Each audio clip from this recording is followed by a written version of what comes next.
తమ సమస్యలను పరిష్కరించాలని కడప జిల్లాలో ఉపాధ్యాయులు పెద్ద ఎత్తున ధర్నాకు దిగారు. జిల్లా విద్యాశాఖ కార్యాలయం వద్ద నిరసన తెలియజేస్తున్నారు. ఈ ధర్నాలో ఉపాధ్యాయులకు సంబంధించిన 27 సంఘాలు పాల్గొన్నాయి.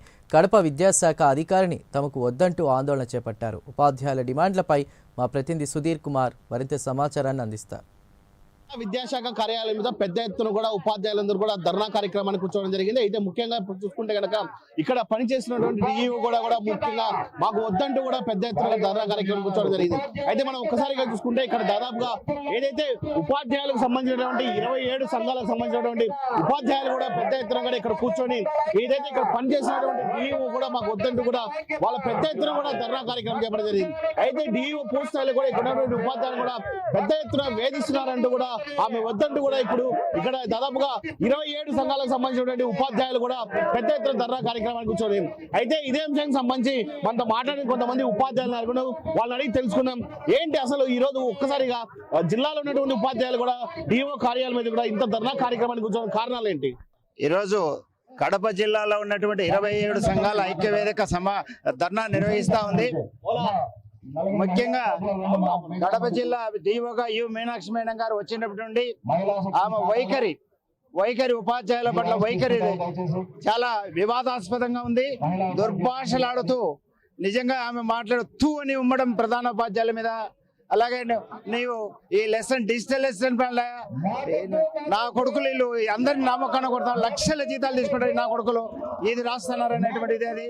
అలాగే ఒక ప్రధాన ఉపాధ్యాయుని పట్టుకొని వీడు యాడి వినాడు వీడు అనే విధంగా అగౌరవమైనటువంటి అన్పార్లమెంటరీ వర్డ్ ఉపయోగించడాన్ని సహించలేక, అలాగే ఒక ఎస్ఎస్సిఏ సెక్టోరియల్ ఆఫీసర్ ఆమె యొక్క మానసికంగా వేధించడం వల్లనే మరణించడం అనేటువంటిది ఉపాధ్యాయ లోకంలో వేధిస్తా ఉంది. అన్నిటికీ ఈ డిఓ మాకొద్దు, ఈ డిఓ ఉంటే ఉమ్మిని కూడా మేము బరాయించలేమనే ఉద్దేశంతో ఈరోజు ధర్నా చేస్తున్నాం. ఇప్పటికైనా ఆంధ్రప్రదేశ్ ముఖ్యమంత్రి గారు నారా చంద్రబాబు నాయుడు గారు మరియు విద్యాశాఖ మంత్రి లోకేష్ గారు ఖచ్చితంగా ఈ కడప ధర్నాపై దృష్టి పెట్టాలి. అన్ని సంఘాలు ఏకమైన అంటే ఇటువంటి డిఓలు ఈ ప్రభుత్వానికి అవసరమా? ఈ ప్రభుత్వానికి చెడ్డ పేరు తెచ్చేటువంటి ఇటువంటి డిఓ విద్యాశాఖల పట్ల జాగ్రత్త వహించాలి. అందుకనే మేము ఇది ధర్నా ఆరంభం మాత్రమే. భవిష్యత్తులో మరిన్ని ఉద్యమ కార్యాచరణలు ఈ డిఓ జిల్లాను వదిలిపెట్టేంత వరకు వదిలిపెట్టవద్దని ఐక్యవేదిక తరఫున డిమాండ్ చేస్తా ఉన్నాం. మీరు చెప్పండి, ముఖ్యంగా ఒక ఉన్నత స్థాయిలో ఉన్నటువంటి డిఓ కూడా ఈ రోజు ఇంతమంది ఉపాధ్యాయులు కూడా వేధిస్తూ ఆమె ఇలా చేయడం సమస్య అంటారా? అసలు కాదండి. భారతదేశంలో పుట్టినటువంటి ప్రతి పౌరునికి గర్వంగా గౌరవంగా జీవించేటువంటి హక్కు ఉంటుంది. అది ఏ స్థాయి వ్యక్తి అయినా, భారత పౌరుని దగ్గర నుంచి రాష్ట్రపతి వరకు. కానీ ఈ డిఓ వింత వైఖరి వల్ల జిల్లాలో ఉన్నటువంటి ప్రతి ఉపాధ్యాయుడు ఉపాధ్యాయురాలు మానసిక క్షోభకు గురవుతున్నారు. ఇష్టం వచ్చినట్లు మాట్లాడడము, ఏకవచనంతో సంబోధించడము, మొకాన్న ఉమ్మి వేయడము, ఈ మొకాన్న ఉమ్మి వేయడాలు ఇలాంటివన్నీ ఫ్యూడలిస్టు వ్యవహారాలు. ఎప్పుడో మధ్యయుగ భారతదేశంలో కూడా మనం ఇలాంటివి చూడలేదు.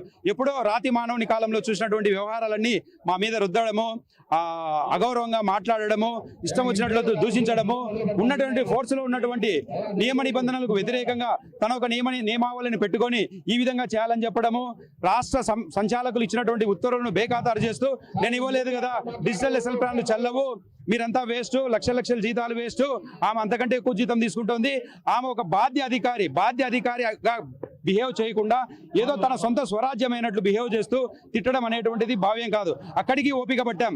కానీ ఒక జిల్లా స్థాయి సెక్టోరియల్ ఆఫీసర్ను ముందర గంటన్నర సేపు నిలబెట్టుకొని తిట్టి అతని హార్ట్ స్ట్రోక్ వచ్చి ఎంతో మంచి పేరు తెచ్చుకున్నటువంటి వ్యక్తి, అజాత శత్రువు అయినటువంటి వ్యక్తి, అలాంటి వ్యక్తిని దూషించడం వల్ల అతను గుండెపోటుతో మరణించారు అని బాధ్య అధికారిగా ఆమెకు తెలియజేస్తే నేనే జిల్లా నుంచి పంపిద్దామనుకున్నా, వాడే లోకం విడిచిపోయాడా, పోతే పోయిందిలే పీడ పోయిందిలే అనే ఒక విధమైనటువంటి రాక్షసానందం కలిగినటువంటి వ్యక్తికి ఇంకెంతమంది బలి కావాలి? అందుకే జిల్లాలో ఉన్నటువంటి ప్రతి ఉద్యోగ ఉపాధ్యాయుడు ఏకమయ్యి ఒకతాట మీదకి వచ్చి ఈ డిఈఓ మాకొద్దు, ప్లస్ ఆమె సొంత నిధుల ద్వారా చనిపోయినటువంటి ఉద్యోగికి ఎక్స్గ్రేసియా చెల్లించాలని ప్రభుత్వాన్ని డిమాండ్ చేస్తున్నాం. చూసుకుంటే ఉపాధ్యాయులందరూ కూడా దాదాపుగా ఏదైతే ఉపాధ్యాయ సంఘాలకు సంబంధించినటువంటి 27 ఉపాధ్యాయ సంఘాలు కూడా పూర్తి స్థాయిలో ఏదైతే ఇక్కడ పనిచేస్తున్నటువంటి డిఈఓను పూర్తి స్థాయిలో ఆమెను సస్పెండ్ చేయాలని, అలాగే ఇక్కడ నుంచి కూడా పూర్తి స్థాయిలో బదిలీ చేయాలని చెప్పి వాళ్ళు కోరుతున్న పరిస్థితి. అలాగే ముఖ్యంగా చూసుకుంటే ఉపాధ్యాయుల పట్ల ఆమె తీరు కూడా పెద్ద ఎత్తున కూడా ఉపాధ్యాయులు చిన్నచూపు చూస్తూ, అలాగే వాళ్ళ మీద కూడా ఉమ్మి వేస్తూ కూడా ప్రవర్తిస్తుందని చెప్పి ఇక్కడ ఉన్నటువంటి ఉపాధ్యాయులు చెప్తున్న పరిస్థితి. డిఓ కార్యాలయం నుంచి వీడియో జర్నలిస్ట్ రాకేష్ తో సుధీర్, ప్రైమ్9 న్యూస్, కడప.